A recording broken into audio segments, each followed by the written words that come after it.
शुरुआत ऑस्ट्रेलिया के जंगलों से होती है। सबसे पहले हमें यहाँ लगी एक भीषण आग दिखाई जाती है, जो कि यहाँ पर एक आम बात होती है। इन सब से हटकर हमें एक चीज़ दिखाई जाती है जो कि इंसानों से बहुत ही परे है और जो इनके जंगलों में सदियों से है। तो चलिए चलते हैं कहानी के मेन कैरेक्टर्स के ऊपर। क्लेयर अपने पैशन से एक वीडियोग्राफर और एक डॉक्यूमेंटेरियन है। कुछ महीने पहले ही यहाँ के जंगलों में भयानक आग लग गई थी।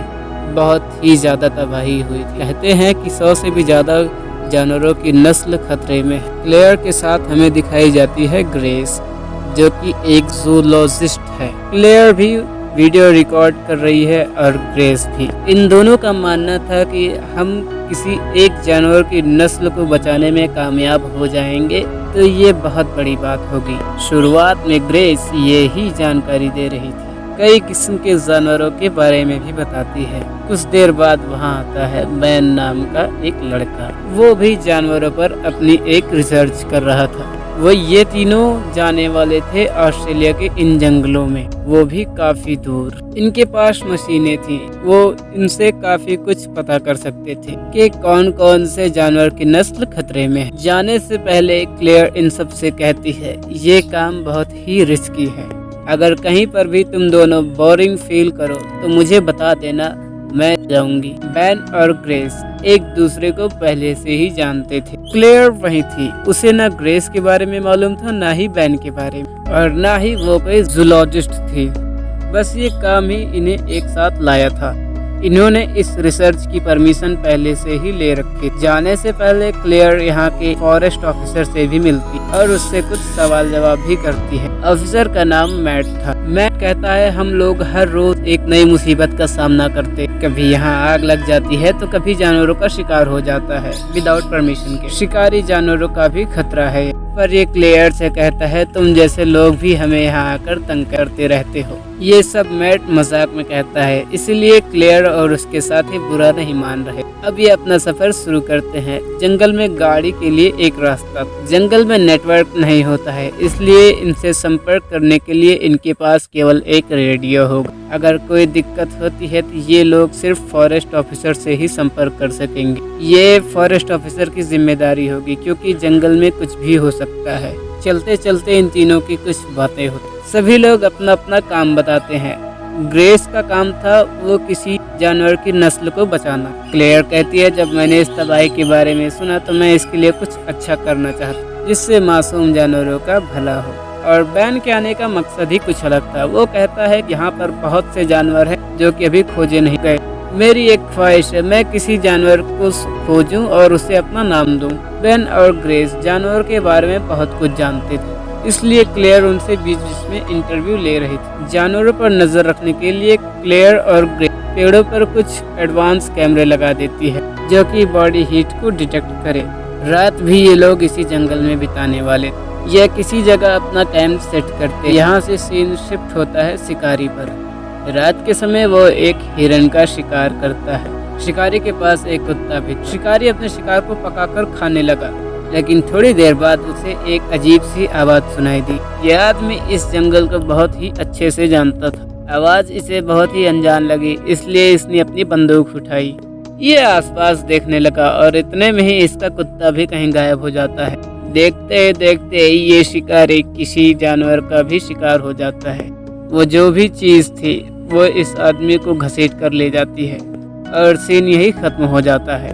उस तरफ हम क्लेयर, बैन और ग्रेस को देखते हैं, जो सेंसर्स लिए रात में जानवरों के ऊपर रिसर्च कर रहे थे।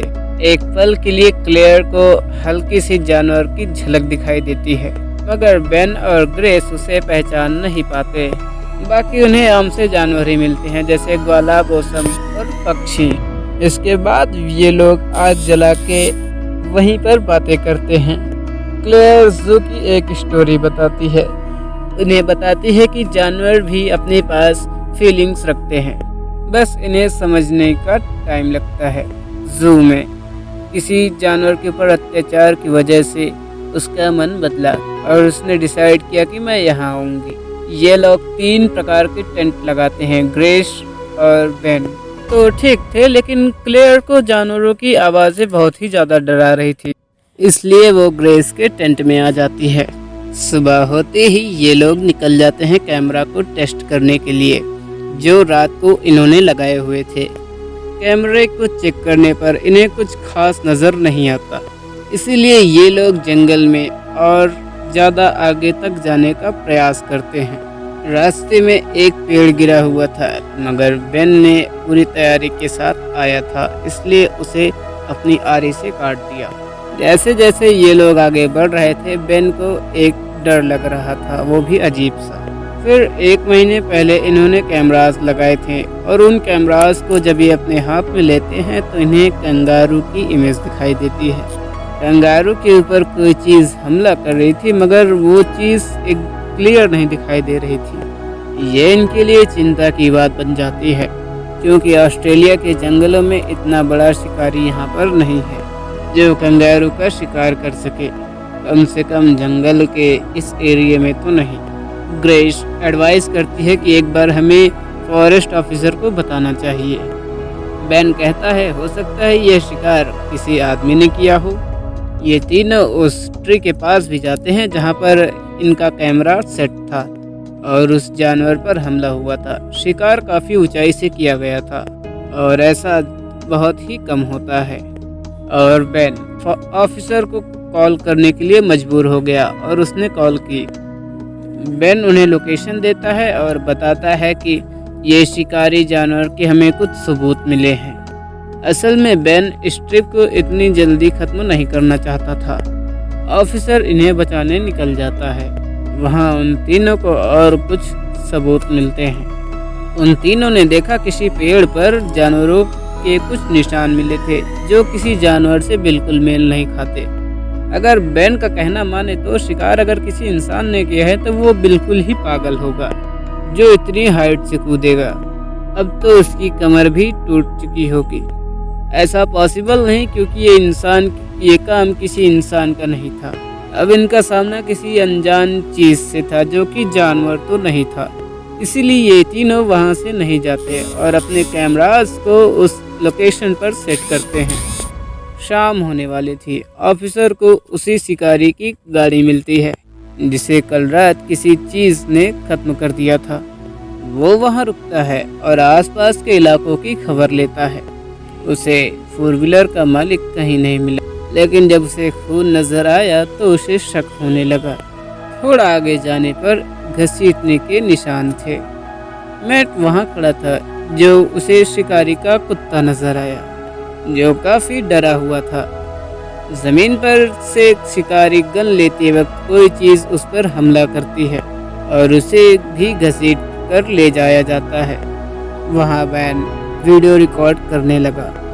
वो क्लेयर और ग्रेस को बताता है कि जो कुछ जानवर 5000 साल पहले यहाँ से गायब हो गए थे।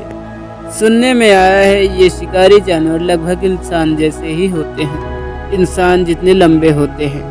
ये हमेशा अपने शिकार पर हाइट से हमला करते हैं। इससे शिकार तुरंत ही या मर जाता है या तो बेहोश हो जाता है।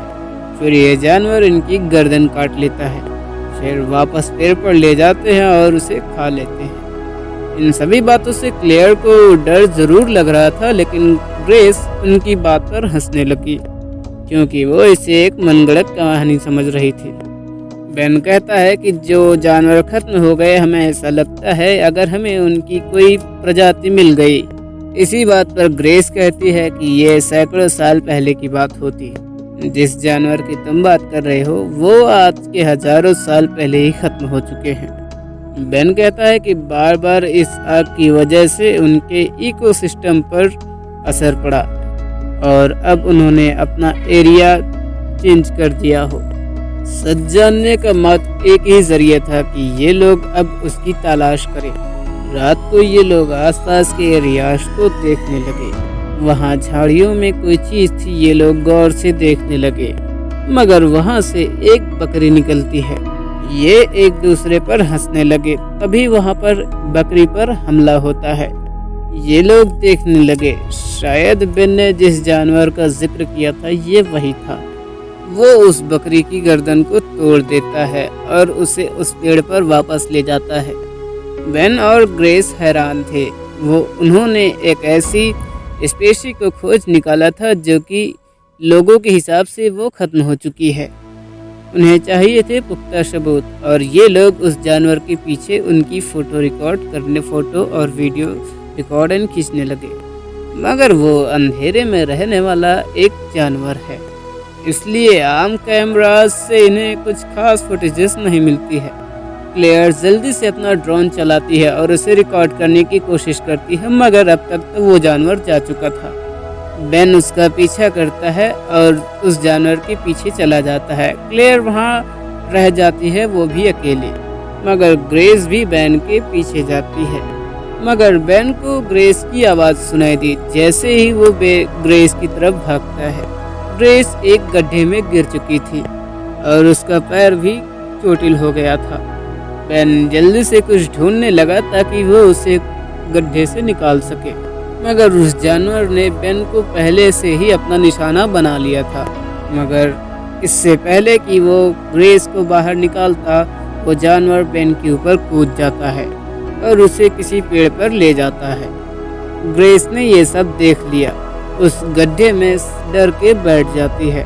थोड़ी देर बाद वो जानवर भी उसे लेने आया, मगर एक पेड़ के नीचे ग्रेस छुपी हुई थी।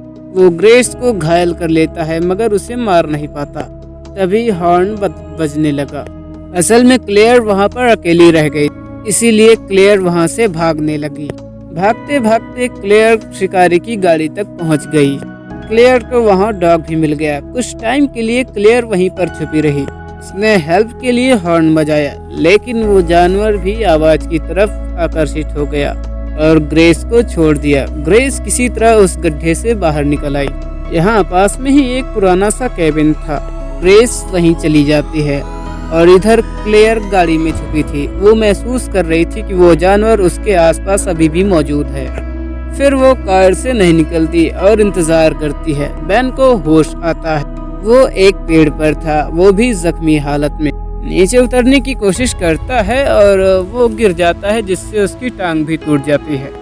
उनको सूंघते सूंघते वो शिकारी जानवर एक बार फिर से बेन के ऊपर हमला करता है और इस बार उसे मारने में कामयाब हो जाता है। क्लेयर को महसूस होता है कि वो जानवर अब वहाँ से जा चुका है और फिर वो बाहर निकलती है। ग्रेस कैबिन में थी और अब वो जानवर कैबिन की छत को तोड़ने लगा। इसी कारण ग्रेस को वहां से भागना पड़ा। ग्रेस और क्लेयर आपस में मिल गए थे, लेकिन उन्हें बेन को भी ढूंढना था और उन्हें साफ लग रहा था कि बेन को मार दिया गया है। दोनों गाड़ी में से निकलने का फैसला करते हैं और डर भी जाते हैं। इसी घबराहट के कारण ये जंगल में और आगे जाने लगे। इनके सामने एक बहुत ही बेकार रास्ता था जिस पर गाड़ी चल ही नहीं सकती। ये लोग किसी रस्सी की मदद लेते हैं, लेकिन रस्सी कमजोर होने के कारण टूट जाती है और क्लेयर कार के साथ में खाई में गिर जाती है। वो जानवर क्लेयर को मारने आता है, लेकिन वो फ्लैश लाइट की मदद से उसे डराने की कोशिश करने लगी। तभी ग्रेस को गन मिल चुकी थी। क्लेयर की फ्लैश लाइट ज़्यादा देर काम नहीं करती है और वो जानवर उसे घसीट कर ले जाने लगा। ग्रेस क्लेयर की मदद के लिए पहुंच जाती है। वो गोली चलाती है, जिससे जानवर क्लेयर को छोड़ देता है। फिर वो जानवर क्लेयर पर दोबारा हमला करने वाला था, लेकिन गोली एक ही थी। ग्रेस गोली चलाती है, लेकिन गोली जानवर को नहीं लगती। लेकिन जानवर वहां से भाग गया और सुबह हम देखते हैं वो दोनों एक दूसरे को सहारा देते हुए इस जंगल से निकलने की कोशिश करने लगे। मगर रात होने से पहले अगर ये इस जंगल से निकल न पाए तो ये भी मारे जाएंगे, बेन, मैट और उस शिकारी की तरह। और यहीं पर ये मूवी खत्म होती है। उम्मीद है दोस्तों ये वीडियो आपको पसंद आया होगा। अगर वीडियो पसंद आया तो प्लीज़ वीडियो को लाइक करिए और चैनल को सब्सक्राइब करिए।